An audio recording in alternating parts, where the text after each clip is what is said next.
Μπάσταρδος. Έτσι. Τελειωμένη. Και έβγαλε και 150 ευρώ από challenges. Αυτό ξέχασα να το αναφέρω. Ενώ κάθεται η χοντροκουράδα, τον ταΐζει ο Ιτσόνλι, τον ποτίζει, τον κάνει μπάνιο, του βάζει και challenge και βγάζει και λεφτά. Στο σπίτι του Ιτσόνλι έβγαλε 150 ευρώ ο χοντρός. Από challenge.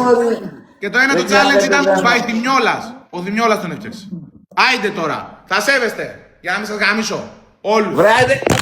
Βράδυ γάμι σου, τελειωμένη. Μωρή, τελειωμένη. Πάνε φορά τις γοφίτσες σου και πάνε στις Να κάνει τέτοια με νερό η μπλούζα εδώ πέρα. Με έχει κάνει ροντέο. Γκρυπάου. Κάνε γκρυπάου ρε μαλάκα χοντρέ. Κάνε γκρυπάου ρε μαλάκα χοντρέ, μη σε γαμίσω. Κάνε γκρυπάου. Βρεούστα από εδώ που Κάνε γκρυπάου ρε μαλάκα χοντρομπαλά. Όχι μωρή, τελειωμένη. Γαμίσω. Δεν είναι μωρή. Μπάσταρδε. Μπάσταρδε. Δημιόλας γκρυπάου. Αγαμηθείς. Ωχ. Πες μου λίγο όμως, δεν είσαι μπάσταρδος που βγήκες έτσι από τον Ιτσόνλι, πες την αλήθεια. Βράδυ γάμι σου. Πες την αλήθεια ρε μαλάκα, να έχεις την αρχή για να λες το τέλος. Δεν είσαι μπάσταρδος που βγήκες έτσι από τον Ιτσόνλι, λέγε. Μωρή. Λέγε ρε μπάσταρδε, λέγε. Λέγε μωρή, τελειωμένη, λέγε. Κάτσε ρε, παραγγέλνω τώρα. Το μαλάκα.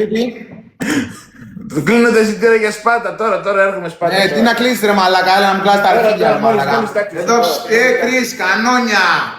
Κοίτα εδώ, κανόνια. Μπαμ, μπαμ, μπαμ. Δεν έχει πολλά. Κι άμα τέτοια θα σε ξεφυλιάσω μαλάκα, στα αρχίδια μου. Άμα δεν φτάνουν τα αρχίδια. Αν και εσύ θες 10 τσουριές για να παίζεις κάτω μαλάκα, χοντρέ, μαλάκα, το φάλε, μπάσταρδε. Κάτσε γαμίσου μωρή.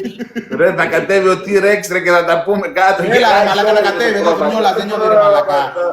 Τε ψάχνει ο Ιτσόνλι να σε γαμίσει, να ξέρεις. Ναι. Αλλά εγώ σου λέω θα σε γαμίσει ο Γιώργος. Αλλά εντάξει. Θα έχει τυλτάρει τώρα. Και με σένα και με τους άλλους. Δεν έχεις ρε πάω. Πού, τι. Ναι. Ο T-Rex με διαβήτη είναι γράφουνε. Ναι, έτσι μπράβο. Όχι, Κάτσε να εντάξει. κατέβω και θα τα πούμε κάτω. Έλα ρε μαλακά, έλα, σε περιμένω. Γκρπάου. Τώρα έχω κλείσει τύρο, τώρα έρχομαι. Για να μου κλάσεις τα αρχίδια ρε βλακά. Τώρα έρχομαι. Ρε, τι κοιτάς τώρα, πού είσαι. Μωρή, φτιάχτηκες κιόλας, έρχομαι. PC είσαι, πού είσαι. Στο PC είσαι τώρα, τι κάνεις. Ναι ρε, στο λάπτο παραγγέλνω 3 πίτες να φάω ρε, να μην φάω κιόλας. Ναι ρε μαλακά, χορεύει ρε. αυτό να μου πεις. Τρία τυλιχτά παίρνεις. 2 τυλιχτά και ένα ψωμάκι και μία φάντα. Οικονομικός είσαι, καλός είσαι, εντάξει. Είδες, τι είμαστε εμείς πάνταλες εκεί σάνα. Θα τρώμε όλα. Σε περίμενα πιο τέτοιο. Στα Σπάτα να με περιμένεις, άσε τι με περίμενες. Έλα, Εγώ και εσύ. Έλα.